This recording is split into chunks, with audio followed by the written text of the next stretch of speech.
Hola a todos, nuevamente, luego de un pequeño parate, volvemos con especiales de crítica dialéctica, tratando de analizar esta realidad del presente, pero siempre con esta perspectiva histórica, ¿no? Porque no hay manera de entender el presente si no es desde una perspectiva histórica. Así que les doy la bienvenida nuevamente, les agradezco por seguirnos, los invito a darle me gusta, a suscribirnos, que afortunadamente lentamente va creciendo la lista de suscriptores, la lista de intercambios que tenemos con todos aquellos que nos miran. Así que esto se va poniendo cada vez más rico e interesante. También los invito a nuestras redes, a nuestra página web que va a figurar en la descripción del video. Hoy damos un pequeño salto internacional, no por el tema, hemos tratado temas internacionales, sino que ya vamos a empezar con un ciclo de charlas con especialistas, investigadores, intelectuales de distintos lugares del planeta. Hoy lo tenemos a Javier Villamil, que es profesor de la Universidad Pedagógica Nacional de Colombia, con sede en Bogotá. Bienvenido, Javier, un gusto tenerte acá. Buen día, Guido, ¿cómo estás? Muy bien, muy contento de poder, veníamos charlando este programa y muy contento de poder concretarlo. Igual va a ser solamente la primera vez que lo tengamos, muy pronto lo vamos a volver a tener. ¿Cuál es el tema de hoy? El título hemos decidido llamarlo Guerra y Paz en Colombia. Es un tema muy conocido por todos, muy necesario de entender. Lamentablemente desde el extremo sur del cono sur solo sabemos algunos hitos, los más rimbombantes, ¿sí? Pero Colombia ha sido un tema, un país como buena parte de los países latinoamericanos terriblemente complejos, pero con unas particularidades, yo diría, casi únicas. En los años 60 aparece una guerrilla, una insurgencia, como en buena parte de los países latinoamericanos, pero fue el único país en donde hasta, diríamos, del presente, aunque ahora ya mediado por el acuerdo de paz, pero si existe el acuerdo de paz es porque la insurgencia todavía existía, por lo menos hasta hace muy poco. Javier nos seguirá diciendo qué quedó de esa insurgencia. Fue uno de los países donde a lo largo de las décadas siguió teniendo este tipo de conflictos y fue teñido de un montón de calificativos, se los acusaba de narcotraficantes. Además también es un país lamentablemente conocido por la cuestión del narcotráfico. Es un país también conocido por la fuerte intervención de Estados Unidos. Yo diría uno de los que tiene mayor presencia de Estados Unidos, básicamente en Sudamérica. ¿Sí? Y un país con una historia de la derecha muy fuerte y muy consolidada, y que sorpresivamente hace pocos años gobierna un partido progresista, de los llamados progresismos latinoamericanos, digamos, ¿no? Que por ahí nos tenía más acostumbrado en el resto de los países latinoamericanos, pero para todos, yo creo que para los colombianos también, me lo dirá Javier, fue de alguna manera una relativa novedad, por lo menos. No diría sorpresa, pero sí seguro, obviamente no iba a ser una sorpresa para ustedes, porque Petro llega al poder luego de un proceso de varios años de crecimiento de esta tendencia. Pero digamos como que, bueno, fue una jugada que podía haber salido totalmente al revés. Así que te doy la bienvenida nuevamente, Javier, y largamos preguntándote, haciéndola una pequeña introducción, porque seguramente, si bien nos vamos a dedicar básicamente a los últimos 20 años de Colombia, donde se terminan dando los acuerdos de paz y surge justamente este gobierno progresista, para meternos en contexto histórico, la primera pregunta para que la desarrolles muy cortita es: ¿cómo surge y por qué surge la guerrilla, la insurgencia en Colombia? Bueno, intentaré ser muy corto, aunque esa pregunta es gigantesca a nivel Exacto. histórico. Bueno, en Colombia suele ser conocida principalmente la guerrilla de las FARC, pero evidentemente hay otra que está al lado, ELN. Su origen está en los años 60, pero mal sería decir que son los únicos. Posteriormente hubo una muy conocida en Colombia, que fue el M-19, que tuvo muchísima popularidad en los años 80 principalmente. Pero antes, en la década del 50, o sea, esto es una cuestión de avances y retrocesos, como la dialéctica. Hubo otra que fueron las guerrillas liberales, de corte liberal, ¿sí? Muy influenciadas por esas ideas socialistas que empezaban a emerger en el mundo, por el tema de la Revolución Cubana, ¿sí? Por los procesos de liberación nacional y la descolonización de África. Entonces, en los años 50 ya habían guerrillas, pero si uno se va bien atrás, incluso en la década del 30 y la del 20, para que ver que eso es muy atrás, hay una que es de famosísima guerrilla de Quintín Lamen, que es un indígena, ¿sí? Y bueno, lo que uno ve son hacia atrás, si se quiere ir más un poco hacia atrás, son protoguerrillas con campesinos armados que luchaban contra terratenientes. Esa es básicamente ese origen muy atrás de hace más de un siglo, y el tema de la tierra era central, porque hay guerrillas que se originaban en el escenario rural y con fuerte composición de campesinado, ¿sí? Todavía algo de eso queda, mucho, diríamoslo así, ¿sí? Tema de la tierra central, el tema del campesinado central y el tema de la lucha contra los grandes propietarios de tierra es central. Propietarios que también respondían por la vía armada, por eso es que de alguna manera da sentido a la conformación de guerrillas. Has tocado el tema que yo no había mencionado, porque también tenemos una imagen de Colombia, por lo menos los de fuera de Colombia, y más los de este extremo, el extremo sur del cono sur, como de un país básicamente urbano, pero sin embargo, también digo, desde Argentina, como Argentina es un país con escasa población campesina, y los campesinistas me van a matar cuando digo esto, pero es el dato objetivo, no agropecuario, es un país fuertemente agropecuario, pero no campesino. Es uno de los países donde el capitalismo en el agro se ha instalado como a fuerza de toda Latinoamérica, claramente. Y Colombia tiene esa característica como tiene buena parte de Latinoamérica, digamos. Así que has dado en el clavo al mencionar justamente esta cuestión. La fuerza que tiene el campesinado, digamos, ¿no? ¿Y por qué ha pervivido la insurgencia? También como segunda pregunta introductoria y para conectar ya después con estos últimos 20 años, ¿por qué ha pervivido hasta el 2016 que se firmaron los acuerdos de paz? Si no estoy equivocado. Bueno, es una pregunta súper complicada de resolver. Digamos que a veces también tiene que ver con diferentes fases. La guerrilla no ha sido la misma, se ha ido acomodando esas diferentes fases. Yo diría que es un caso único casi a nivel mundial. Guerrillas de 60 años es una cosa que, no sé, realmente particular del caso colombiano. Y yo siento también es que fue un país que se radicalizó también un poco en términos de la izquierda, y una parte de esa radicalización está en la conformación de guerrillas, sobre todo años 60, 70. Eso se consolidó, y en los 80 ahí estaba. Y empezaron ya no solo a ser un actor marginal en las regiones apartadas del país, sino a ser un actor protagónico de la política nacional en los años 80.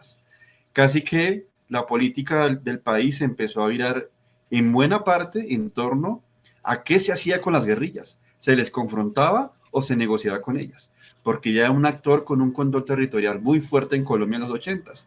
Y como verás, es un efecto bola de nieve, ya están grandes, no se van a deshacer de la noche a la mañana. En los 90, sobre todo la FARC, se fortalece militarmente, ¿listo? Y así, pues, ese fortalecimiento también tiene que ver con la lucha con su contrario, el establecimiento, el Estado, los militares, Estados Unidos. Entonces es como si a la par van creciendo los dos, ¿sí? Mutuamente. Y pues obviamente para el establecimiento es un problema que a veces capitaliza, porque si tienes una guerrilla puede justificar un fuerte aparato de guerra, un presupuesto en defensa gigantesco y la intervención de los Estados Unidos. O sea que la derecha colombiana de alguna manera se acomodó a esa realidad y a la vez lo atacaba, pero no tanto como para eliminarlo, como para justificar ese abultamiento del aparato de seguridad del país a unos niveles, bueno, que seguramente tenemos después de Brasil el ejército más numeroso de América Latina, por esa dinámica. Entonces, iba creciendo el uno, iba creciendo el otro. Eso es como un lastre viejo que traemos de décadas atrás que no se ha solucionado. Entonces, como verás, se dan diferentes fases y ya en el 2000, bueno, de lo que vamos a hablar más adelante, se complica más la situación y ya 2016, como lo comentas tú, ya hay unos que plantean, bueno, dejación de armas y proceso de paz. ¿Sí? Entonces, tiene diferentes fases. Bien, a eso vamos. Está claro, es obvio que la guerrilla, que la insurgencia nunca llegó a tomar el poder, pero la derecha, el Estado, los gobiernos, tampoco nunca pudieron vencerla, por eso es que duró tanto tiempo. Digo, podríamos hablar de una situación de empate con variaciones, ¿sí?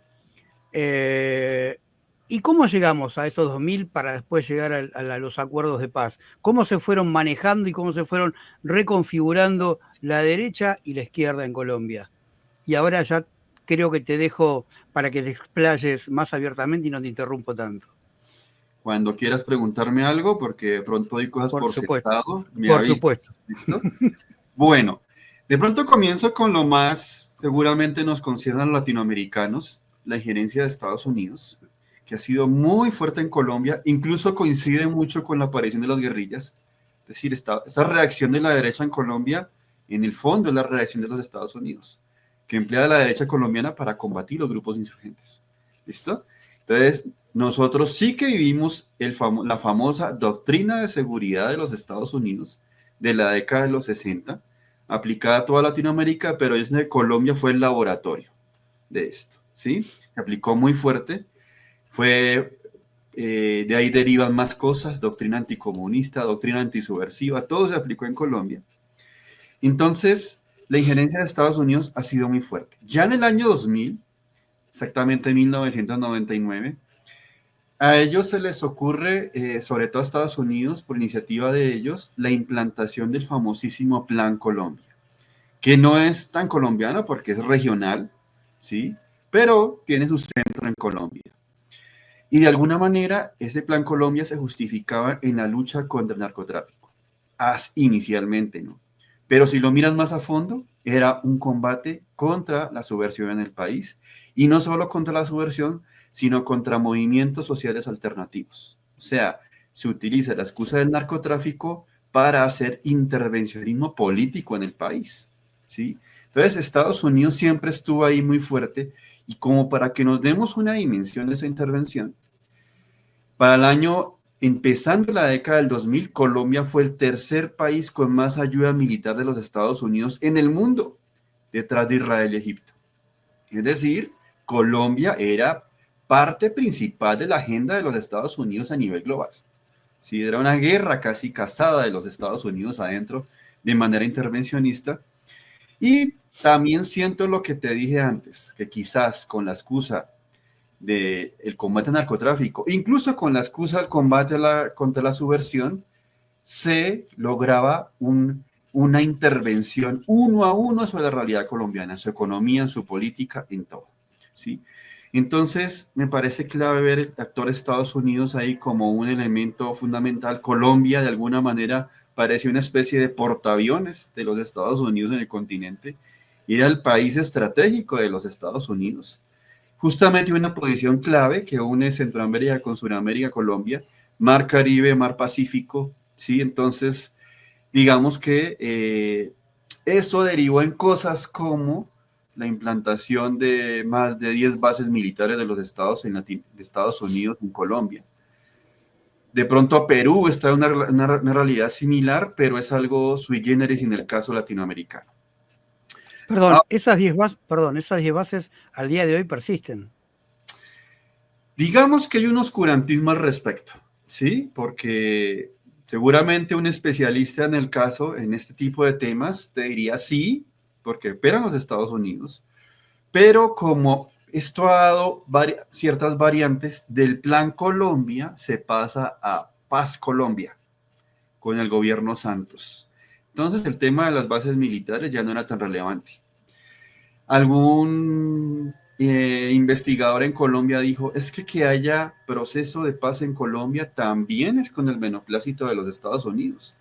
Colombia sale de la agenda internacional y ya pasa a ocupar un segundo plano y ya no se invierten esos millones de dólares en el país con aparente ayuda, la mayoría militar, ¿sí? Y entonces, claro, era una intervención costosa. Estados Unidos vuelca sus intereses en otros lugares del mundo. Ahí recordemos que ahí venía Irak, Afganistán, Libia, Siria, o sea, otros escenarios. ¿Listo? Entonces, aparece Paz Colombia, seguramente en términos económicos mucho más asequible para los Estados Unidos. También interviene. ¿Listo? Entonces, siento que Estados Unidos te produce la enfermedad, pero también te vende la cura, en ese sentido. ¿Sí? Ya, está ahí pendiente. Ahí está el negocio. Claro. Y si tú miras detrás antes de pasar a la siguiente parte de Plan Colombia, pues estaba Monsanto, la gran empresa que tienen allá de los agrotóxicos, vendiendo el químico para fumigar cultivos de coca, más las empresas armamentísticas, más asesores, o sea, muchas empresas se beneficiaban del conflicto en Colombia. ¿Listo? Y obviamente el sector militar en Colombia y la política tradicional, ¿sí? Sectores que se beneficiaban de esta danza de millones de dólares y eso hacía que fuese muy difícil destrabar el conflicto. Una vez Estados Unidos cambia de estrategia, bueno, empiezan a formularse nuevas estrategias. Y eso pasa en el gobierno de Obama. Justamente tendría que ser un demócrata para que se distraiga un poco la cosa. ¿Listo? Pero eso sucede. Bueno, por otro lado, pues también lo que tú mencionabas está el narcotráfico, muy fuerte, que es de alguna manera un rótulo con el que Colombia siempre está en el escenario internacional. Eh, y que permea buena parte de la sociedad colombiana, ¿sí? Entonces hay que mencionar ese otro escenario. Y otro escenario que ya mencioné antes es el papel de los grandes latifundistas, ¿sí? El terrateniente, los grandes acaparadores de tierras. Colombia es uno de los países más desiguales en la tenencia de tierras a nivel mundial, incluso cuando se miran los diferentes rankings. Entonces, tenemos una situación de un sector latifundista muy fuerte, muy conservador. Listo, ahí te voy a comentar por qué menciono a estos diferentes actores. Y también una serie de empresarios, ¿sí? Ahorita voy a mencionar también ese escenario para que se mencione, para profundizar un poco más.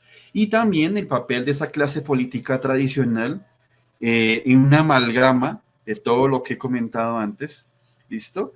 Y ahora esto lo menciono, papel de Estados Unidos, narcotráfico, terratenientes, empresarios y clase política, porque es que de alguna manera eso me explica la aparición de grupos paramilitares en Colombia. ¿Sí? Patrocinados, apoyados y financiados por estas diferentes instancias. ¿Sí? ¿Listo? Entonces, cada década en Colombia, un actor fue el que más predominó financiando estas estructuras paramilitares. Entonces, el paramilitarismo resultó ser multifuncional, ¿sí? Respondía a diferentes estructuras, pero en el fondo actuaba como una sola unidad. ¿Listo? Y bueno, alguna vez un extranjero en Argentina me preguntó, bueno, ¿y cómo entender la realidad colombiana brevemente? Y es todo un reto. Y yo pensé solo en dos cosas. Es un país fuertemente militarista y también fue el que aplicó de manera más juiciosa el esquema neoliberal. Tiene esos dos elementos en su interior. ¿Listo? Bueno, obviamente neoliberal detrás de Chile, por supuesto. Entonces tiene esos dos elementos y claro, cuando yo te digo estos actores de Estados Unidos, narcotráfico, terratenientes, empresarios, que voy a hablar ahorita de eso, y clase política tradicional, lo que tenemos ahí es que ellos son, de alguna manera, responsables en buena medida del conflicto en Colombia, porque a veces se le achaca solo el conflicto a las FARC, como suelen hacer los medios de comunicación o a la subversión. ¿Sí? Seguramente son muchos los actores, pero siempre se olvida hablar del establecimiento que aviva ese conflicto. ¿Listo? Bueno, ahora bien, esto generó que hubiera una derecha en Colombia muy fortificada, ¿listo? Está relativamente estable, y que pues hasta hace muy poco se empieza a romper un poco algo de su hegemonía. Veo una derecha que, y esto es clave mencionarlo, apoyó un escenario de persecución y censura contra un pensamiento alternativo, sobre todo contra los de izquierda. ¿Listo? Mucha censura, mucho miedo, mucha persecución, muchos exiliados. Incluso las cifras de Colombia en términos de la violencia son aterradoras. Se habla desde la década de los 80 hasta acá de más o menos 9 millones de víctimas de la violencia. Se dice que es el segundo país con más desplazados internos a nivel mundial, ¿sí? Por ahí cerca Siria, una cosa así por el estilo, o sea, o Sudán, que son los países bien complicados en ese sentido. O sea, es un conflicto mayúsculo, ¿sí? De escala mayor en el continente. Y por supuesto, en buena medida, esta violencia responde a un terrorismo estatal, ¿sí? Obviamente fomentado por esas derechas. Entonces, lo que tú ves de fondo es un conflicto entre los sectores de poder y tradicionales en el país muy conservadores contra sectores populares por su militarización y sus políticas neoliberales. ¿Sí? Entonces eso hace muy complejo el conflicto colombiano. Bueno, ahora el paso al siguiente, la siguiente apartado sería como el contexto. El siguiente apartado, ¿cuál sería? ¿En qué escenario se encuentra la izquierda colombiana en semejante ámbito político y social? Bueno, hay que decir, seguramente lo hemos conversado en otras ocasiones o tímidamente se dilucidó. Es una izquierda en Colombia que fue fuerte como en otros lugares latinoamericanos en los 70s. Le llega el impulso hasta los años 80. Ya el Estado, pues hay un fuerte y sistemático proyecto de represión contra esa izquierda. Y ya en los 90, pues empieza un declive importante. ¿En qué sentido? Se abandona fuertemente la idea de cambios al socialismo. Sí, esas ideas fuertes se empiezan a abandonar, empiezan a ingresar fuertemente con ese conflicto agudizado en los 90, las ONGs con su asistencialismo, y de paso, pues, ese discurso pega mucho acá, entonces de alguna manera hay un proceso de ablandamiento de los sectores alternativos. A propósito del tema de moda, USAID en la década del 2000 ya con fuerza y más fuerte con el proceso de paz. Ya no tenemos militares, sino a USAID. Y a los militares extranjeros, sino cambia, pero en un marco, entre comillas, más humanitario. Ya creo que lo han discutido en otros escenarios. Sí. USAID, ¿a qué responde? Esto es un intervencionismo blando, si lo queremos llamar así. Claramente, sí, es un intervencionismo de remera, digamos, o de camisa en lugar de fajina militar. Ahora, solo un comentario al margen de Colombia, ¿no? Es muy paradójico, creo que marca el presente terriblemente conservador que tenemos, que el tema de USAID se conoce, más allá de que muchos el tema de las ONG lo veníamos mencionando, pero eran muy pocos los que te llevaban el apunte, se conoce por la intervención directa de la extrema derecha norteamericana, digamos, ¿no? Nada, era un comentario al pasar, digo, pero es muy sintomático de lo mal que estamos en estos 2000. Perdón. Tienes toda la razón. Estamos entonces con las ONG y la USAID. Y bueno, cambian con los militares. Claro, y cabe decir que puede que el país que en promedio de más fuerte intervención de USAID en Latinoamérica es Colombia. Hay que como que hacer un escenario de transición de lo militar a una cuestión un poco, digamos que de menos conflicto. Entonces ahí aparece USAID para hacer esa transición. Ahora, ¿USAID aparecía como USAID o aparece como habitualmente a través de un montón de organizaciones no gubernamentales que reciben dinero de USAID? O a partir de la combinación de ambas figuras. Acá es muy fácil detectarlo. No tienes que hacer demasiados esfuerzos. Muchas entidades gubernamentales dicen patrocinado por USAID, su programa. Sí, esa es muy fácil. O aparece un programa de ayuda, Banco Mundial, USAID. Siempre está, o sea, no es muy complicado. Y las ONGs aquí trabajan con USAID directamente, pues todo el mundo pues sabe que son de USAID. Los del medio, por lo menos, la gente que está en el medio. claro. Entonces no, se naturalizó incluso la presencia de USAID, Eso, sabiendo que es de los eso. Estados Unidos. Y bueno, otro de pronto para Argentina, no sé cómo será esta discusión, pero aparece un discurso muy fuerte de derechos humanos, que por un lado sí denuncia, pero por el otro lado tiene limitantes, ¿sí? Porque conserva un esquema un poco liberal y trata de rescatar a esas víctimas de la violencia, pero también ahí se refugia buena parte de la izquierda. Y en el tema de los derechos humanos. Entonces eso le baja un poquito el nivel y no hay nada que hacer en términos de lo general. El pensamiento posmoderno también llega acá. No hay nada que hacer. O sea, lo que estoy Obviamente. contando seguramente es sintomático de muchos países. ¿Listo? Y eso genera cada vez menos radicalismo. Bueno, y lo que voy a decir acá, no sé cómo sea en tu país u otros, puede ser bastante, ¿cómo decirlo? Polémico. Y es que con esa situación de una izquierda que se va de pronto bajando sus banderas, lo que empieza a pasar es que realmente es una izquierda que es de centro, ¿sí? Y el centro en Colombia es la derecha, y la derecha en Colombia realmente es la ultraderecha, ¿sí? Ujú. Así se han corrido ideológicamente la situación. Obviamente alguien de izquierda tradicional pues va a ser visto como un dinosaurio, sí, Exacto. Bueno, una especie en vía de extinción. sí, sí, bueno, es característico, desde los 90 para acá es característico en todo Occidente, eso digo, ¿no? Bueno, ahora, cabe decir, si bien hay un repliegue de esa izquierda, la mantiene viva el conflicto, la denuncia, así estar pensando en términos críticos, lo que está. O sea, Colombia de alguna manera es un escenario de aprendizaje, ¿sí? Esa misma violencia nos mantenía vivos, de alguna manera, hay que decirlo. Y bueno, en medio de todo eso también vienen los procesos de paz. Ahora, ¿qué pasa? Que el proceso de paz, sí, interesante, pero, y bueno, seguramente alguien pensará que es necesario acabar con ciertos conflictos en Colombia, pero también terminó un poco haciendo más dócil a la izquierda, ¿sí? Porque el proceso de paz es, bueno, se acaban las contradicciones, pues realmente no se acaban, pero eso es lo que queda en la conciencia social. Ah, se Claro. empezó a acabar las contradicciones, entonces se baja aún más el discurso, ¿listo?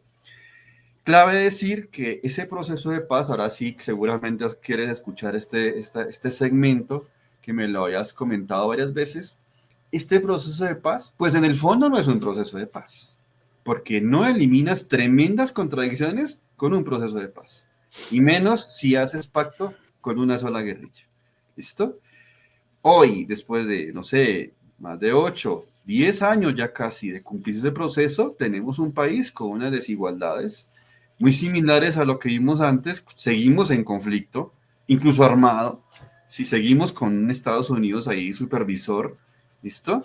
Y con los mismos narcotráfico, terratenientes, empresarios, clase política tradicional de Estados Unidos, ahí están. O sea, los generadores de ese conflicto siguen ahí. Entonces, claro, proceso de paz vende, ¿sí? Es un marketing de la política, pero realmente no hay paz, ¿sí? O sea, si yo digo la palabra proceso de paz es para entendernos en el lenguaje común de los medios, pero puedes hacer una crítica interna a que no logras realmente solucionar las grandes contradicciones del país. Dime. Eso está claro. Ahora, los procesos de enfrentamiento militar, vos me dirás, no sé si desaparecido, Han bajado. aparentemente no, pero sí disminuidos. Ahora, como la realidad no es lineal, evidentemente, año 2018, sí, uno iba a las regiones y la gente pues se sentía un alivio increíble, uf, sobre todo en las llamadas zonas rojas, donde el conflicto era más álgido.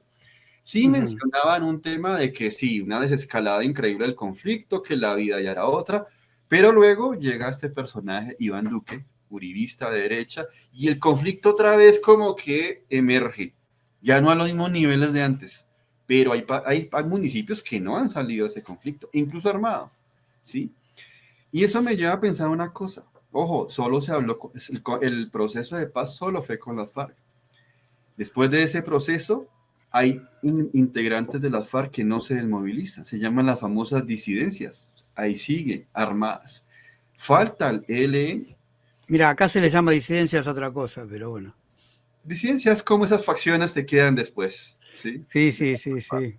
No, Y digo, bueno, acá es la ideología woke lo que le llama disidencia. ya, sí.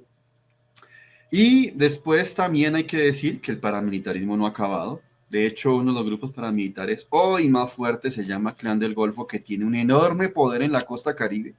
Tiene hasta más presencia que el propio Estado.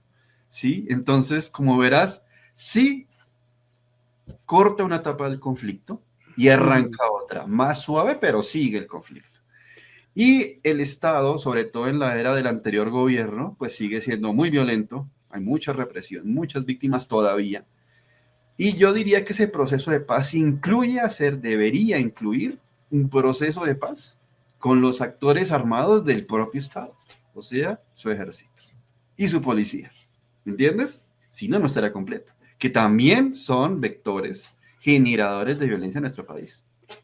Pero si eso ocurre, dejarían de ser ejército y policía. Son la fuerza de choque del poder de dominación, digamos. Claro, pero adentro tenemos mandos medios generales, sí, que tienen un prontuario gigantesco, deberían someterse a procesos de justicia. ¿Sí me entiendes? A eso me refiero. Claro, pero lo que te quiero decir es como que, bueno, ya estás pidiendo demasiado, digamos. Y ojo, lo digo Este, es, claro, lo digo es por, sería casi imposible, digamos, que desde un poder dominante, de dominación de la derecha, acceda a ese tipo de pedidos, digamos. Dejaría de ser lo que es. claro, y si eso es así, entonces no podríamos hablar de proceso de paz. ¿Sí me entiendes? Para una buena parte del sector de la izquierda en Colombia, más allá de las FARC y las guerrillas, es el establecimiento el generador de esa violencia. ¿Sí me entiendes? Entonces, Sí, sí, sí, te entiendo. ¿Qué sectores de la izquierda plantean eso y en términos numéricos cuánto representan? bueno, esto es muy interesante porque, bueno, si uno mira las elecciones o las encuestas, uno podría hablar que desde el año 2006 más o menos hasta ahora hay estable de izquierda que en términos electorales que puede ser 30-35% de los votantes. Estable, ¿sí? Por izquierda llamamos a la coalición que llevó a Petro al gobierno. Exacto.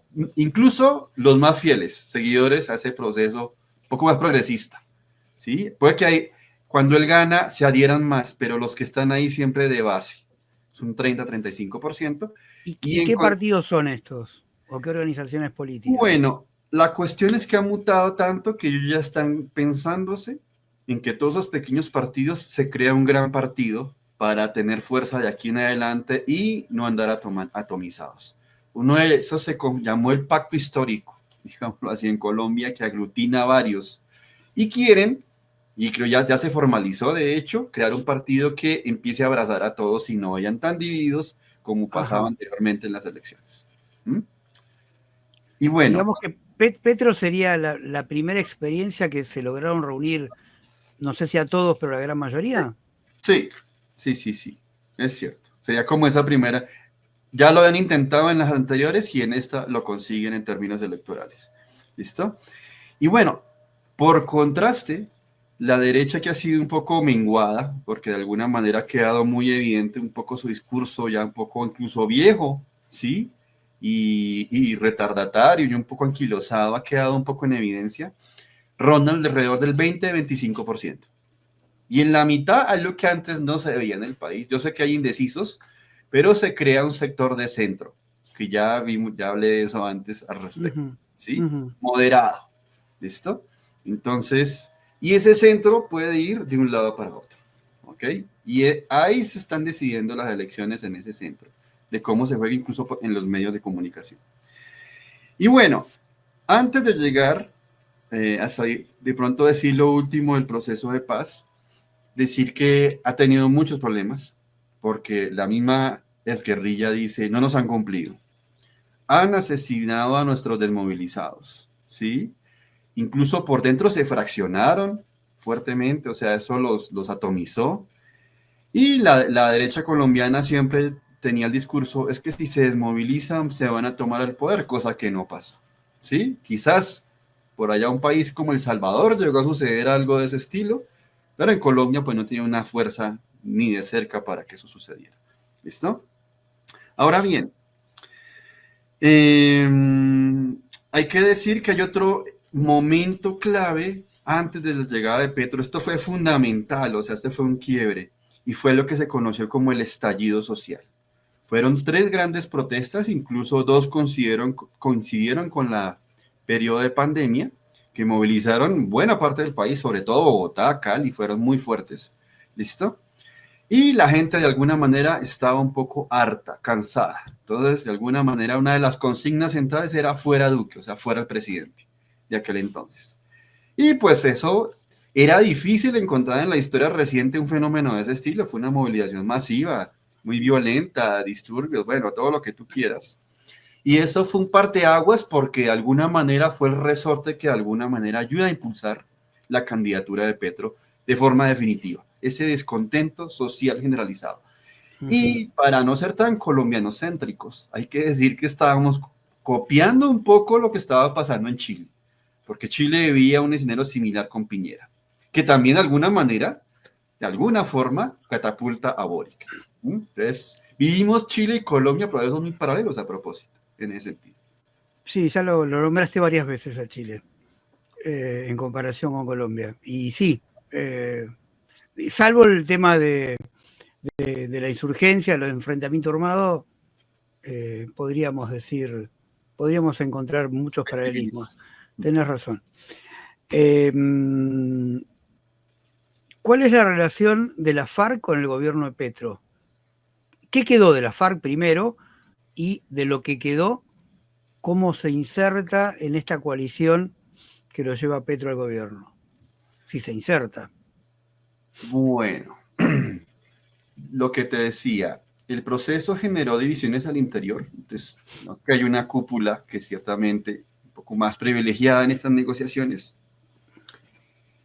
Y si vamos bien a la base, hay gente que quedó en los territorios, ¿sí? En zonas especiales donde están contenidos ellos, ¿sí? Incluso pues, reconocidas por buena parte de la sociedad colombiana estos lugares, pero esta gente de la base sí reclama que son aquellos a los que se les ha incumplido en el proceso, estos tratados y los diálogos no los han beneficiado a ellos.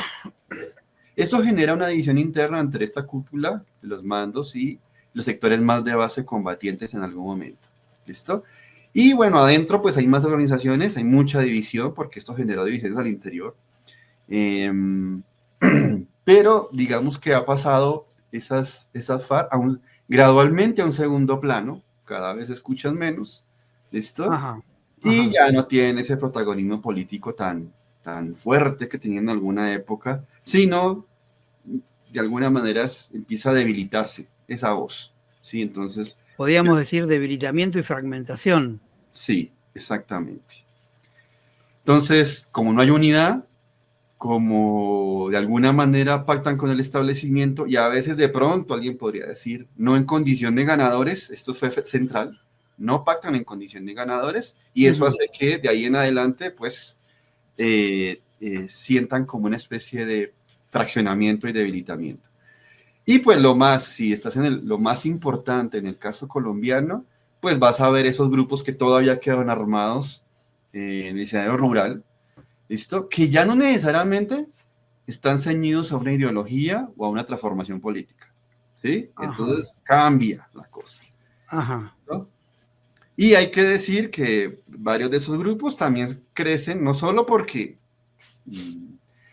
mutan políticamente, sino porque no ven garantías, ¿sí? En el proceso de paz, ¿sí?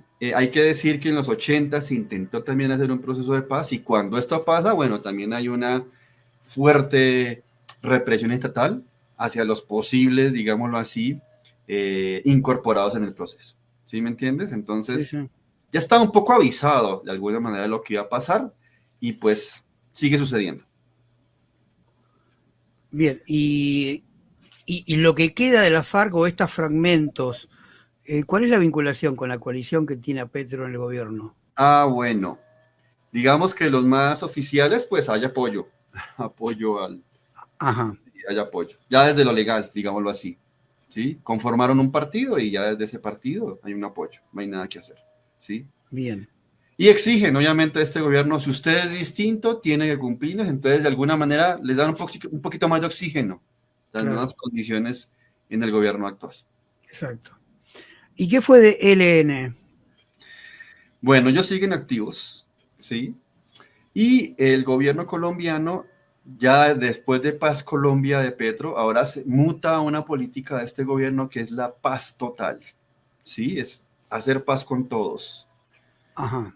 Se supone que uno de los principales objetivos es el ELN, pero es evidente que va a terminar el gobierno Petro y no va a haber proceso con ellos. De hecho, en este instante están en sus momentos más álgidos de diferencias, ¿sí? Entonces, Pero están en armas el ELN. armas, sí. ¿Y en qué región de Colombia están trabajando? Bueno, muchas, sí. De pronto no sé si sean conocidas, hablándolo a nivel internacional, Arauca, Norte de Trata de Santander. ubicarnos, centro, Centro, cordillera, centro, cerca a lo andino, digámoslo así, a lo andino. O sea, están en un escenario central, ¿sí? Y pues sí, no hay nada que hacer. Se han vuelto muy notorios, porque o sea, empiezan a ser ya muy visibles. relativamente cerca de Bogotá, Sí. digamos. Al no es, incluso, pues tienen una presencia urbana también. Y hay que decir que al no estar las FARC, pues entonces ellos quedan visibilizándose poderosamente, ¿no? En la situación actual del país.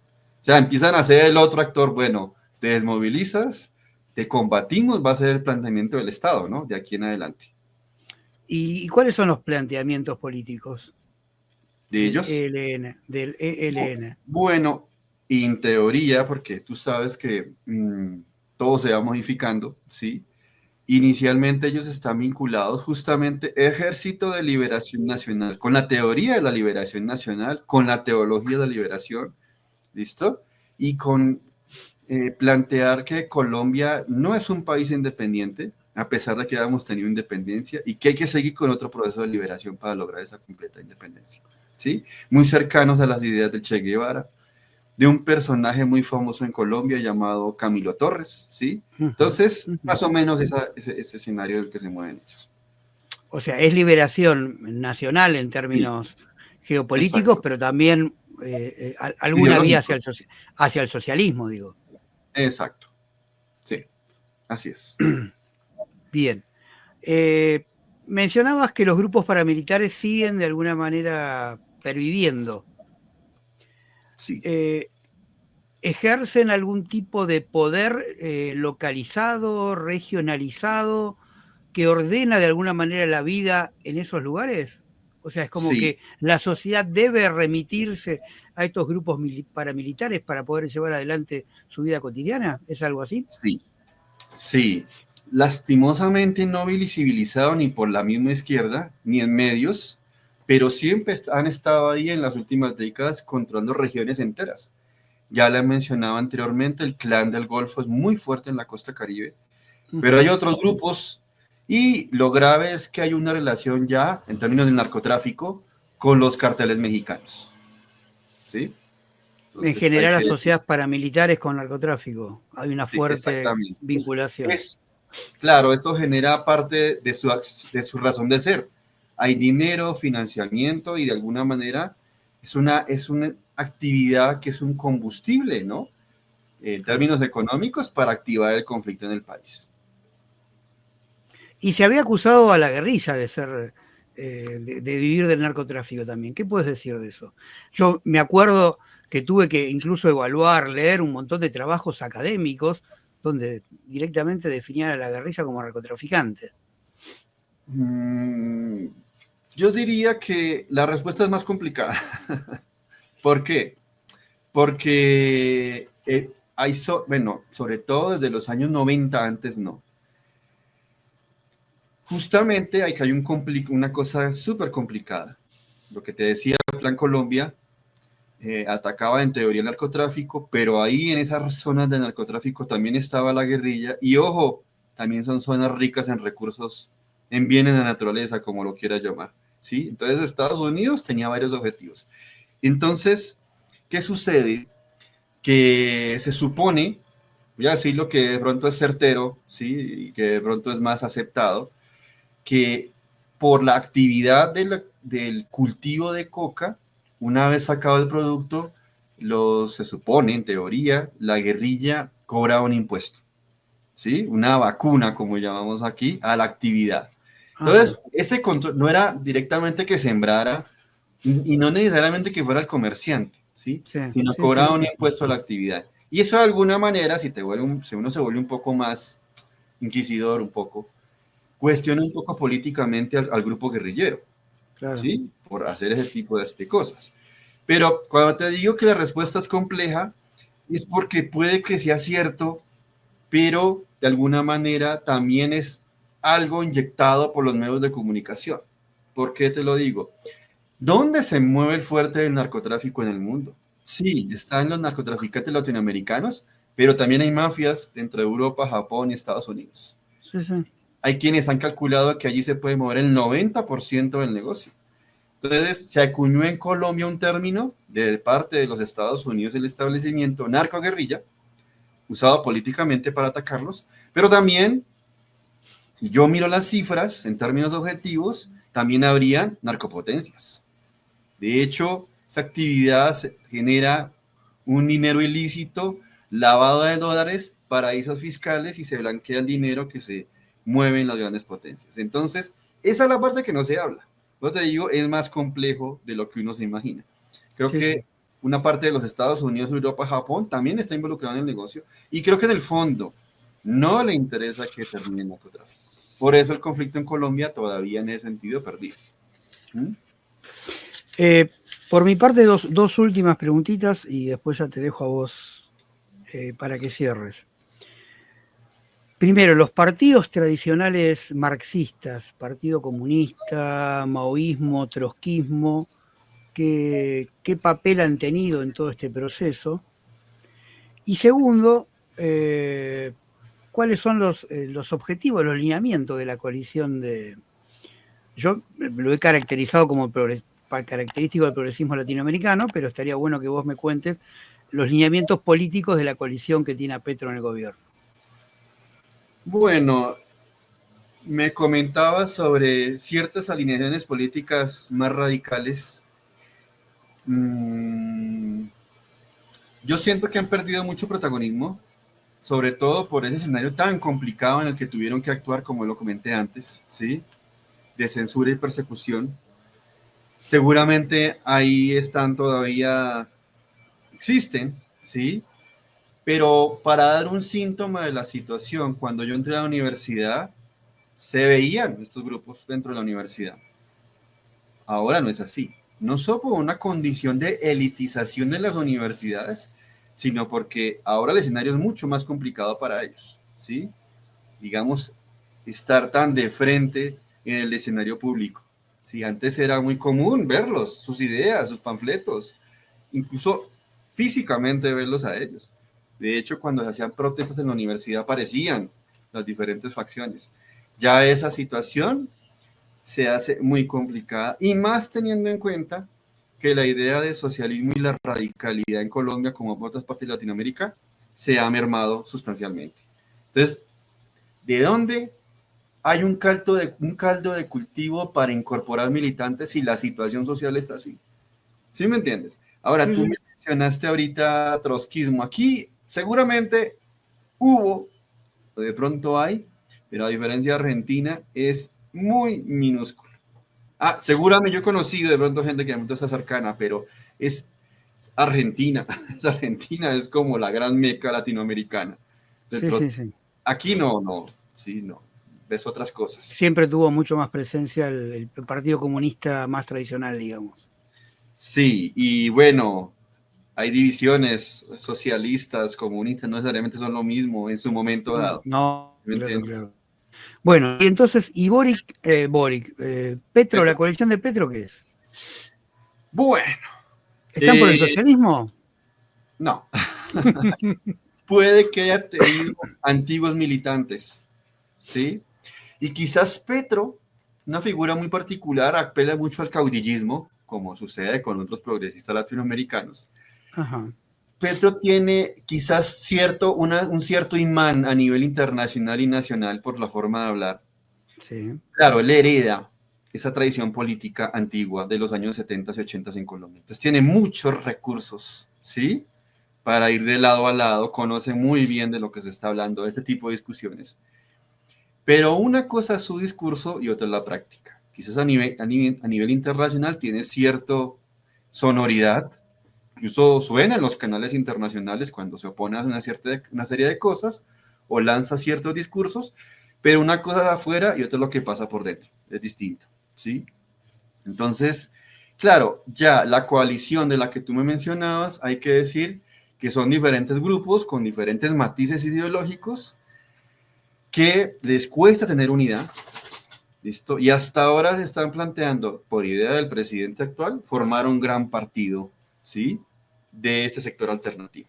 Pero le ha costado siempre. Siempre ha sido muy desunido. Seguramente es condición central para que hace rato hubieran llegado al poder si no hubiera ese tipo de fragmentación, seguramente, ¿listo?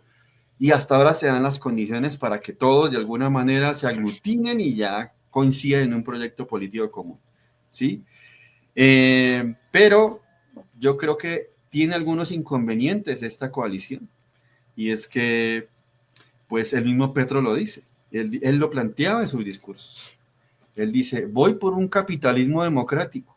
Y ahí ya entonces te empieza a dar una idea de la situación. Es decir, yo no sé si la palabra capitalismo democrático exista o más bien capitalismo en democracia liberal. Bueno, hay de pronto, ¿sí? Entonces, aquí no hay un radicalismo, aquí no hay cambios estructurales, ¿sí me entiendes? Y es, después de toda esta catombe social en Colombia, ¿cómo remar para hacerlo menos difícil? Es lo que es de fondo. O sea, estamos en una situación de crisis y es como salir un poquito a flote de esa crisis, pero no son cambios profundos, ¿sí? Y creo que Petro, sobre todo en sus primeros años de gobierno, intenta más evitar un golpe de Estado, que, porque estaba ahí él sobre la mesa, que realmente proponer algo distinto. Y de alguna manera creo que le ha quedado, no sé, voy a decirlo en términos muy coloquiales, un poco grande el aparato estatal, ¿sí? Un proyecto político que uno lo vea medianamente fuerte, ¿sí? Arriba. Siento que de alguna manera es muy frágil en muchas áreas. ¿Y por qué lo digo? Porque ¿qué va a quedar después? Llegaremos ahorita otra vez a elecciones y no pasó nada. ¿Cuál fue el verdadero cambio? Porque uno de los eslogans de este gobierno es el cambio. ¿Realmente hay cambio? Es la pregunta que uno se hace, ¿sí? ¿O es un discurso retórico, poco demagógico para ganar electores a la hora de llegar a la presidencia? ¿Sí me entiendes? Entonces, yo lo vería muy por ahí y que lo que se nos viene podría suceder, ojalá no ocurra, pero podría suceder un escenario, y es que tenemos el espejo de pronto ahí abajo, y es un escenario al estilo Argentina, Milei 2. La derecha colombiana se está planteando esa situación, ¿sí? Mirando hacia Milei y hacia Bukele, uniendo esas dos cosas, a ver qué pescan en río revuelto, a ver si tiene alguna resonancia esas ideas para llegar Sí, al poder otra vez. sí, bueno, Milei y Bukele no son lo mismo, tienen muchas diferencias. eh, y yo creo que Milei llegó hasta ayer, ¿eh? Ah, Creo que está criptomoneda. muerto creo que está muerto como proyecto político. Eh, Puede sobrevivir a esta catombe generada por él mismo, digamos, el tema de la estafa, ¿no? De la criptomoneda, pero por lo que se ve hasta ahora, todo el neoliberalismo occidental está quitando el apoyo, digamos. ¿Sí? Veremos qué pasa, porque obviamente la realidad es muy mutable y quizás, como no haya ninguna otra cosa que le pueda garantizar lo que le garantiza a Milei, quizás lo terminan sosteniendo, digamos. Pero bueno, pero sí, pero claramente la extrema derecha está instalada en Occidente, ¿no? Como disputa. Eh, lo hemos tratado nosotros en uno de los programas de las tertulias que les recomiendo que lo vean. Bueno, queda claro, digamos, o sea, la coalición de Petro es nada más y nada menos que otro representante del progresismo latinoamericano que, claro, al lado de la derecha y la extrema derecha, de ahí viene su mote de progresismo, pero claramente en los 70 y hasta en los 80 estos gobiernos progresistas hubieran ocupado el lugar de la derecha, digamos, ¿no? Y encima ni siquiera se plantean una transformación de Latinoamérica en países capitalistas más serios, digamos, consolidados, ¿no? Que un capitalismo, si bien hoy ya ha pasado de moda ese capitalismo que redistribuye, ¿sí? Porque bueno, se cayó el bloque socialista, entonces ya no es necesario un capitalismo que redistribuye, pero ni siquiera se lo plantean, ¿sí? Por incapacidad propia, creo yo. Bueno, no sé si querés cerrar con algo, yo no Sí, tendría más preguntas, cerraría con, te lo dejo a vos entonces. sí, cerraría con lo siguiente.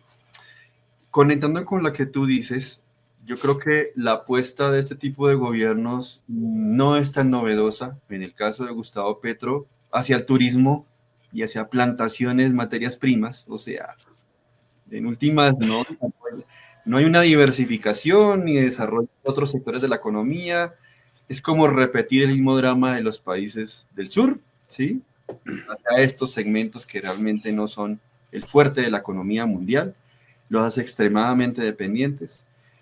Antes de que llegara Donald Trump, muy cercano al gobierno Biden de alguna manera, no sé si por conveniencia sí, pero hay una cercanía especial. No logran romper con el fenómeno narcotráfico. Seguramente es muy difícil, pero hago una situación cercana con México.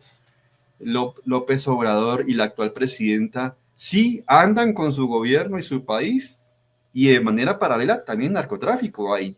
O sea, es un fenómeno muy complicado de erradicar, o no hay voluntades. También hay ese elemento. O sea, siguen esos fenómenos ahí atrás si lo comparamos con México. El tema de la tierra en Colombia sigue desigualmente repartida. Intentan hacer algunas reformas, pero pues en lo general no hay grandes modificaciones. Y termino con esto. Creo que la llegada de un presidente, sobre todo de este tipo al país, de este tipo de personajes al país, nos hace la pregunta central es, ¿quién tiene el poder? ¿El presidente? ¿Sí? Y es algo muy interesante porque yo vuelvo a lo mismo de antes. Si miramos Estados Unidos, puede que, lo digo porque, voy a hacer un paréntesis, en algún momento se mencionó que Álvaro Uribe ha sido, o fue, o es el hombre más poderoso del país, ¿sí? Pero eso creo que es un sofisma de distracción, incluso con la figura de Petro, porque puede tener más poder en Colombia el propio presidente de los Estados Unidos, el propio embajador, ¿sí? Y para retomar con algo que inicia que nunca lo enlacé, la clase empresaria colombiana. Sí, hay 4 grupos importantes. Sarmiento Angulo es el hombre más rico del país. Creo que tiene más dinero que el propio Donald Trump. ¿Sí?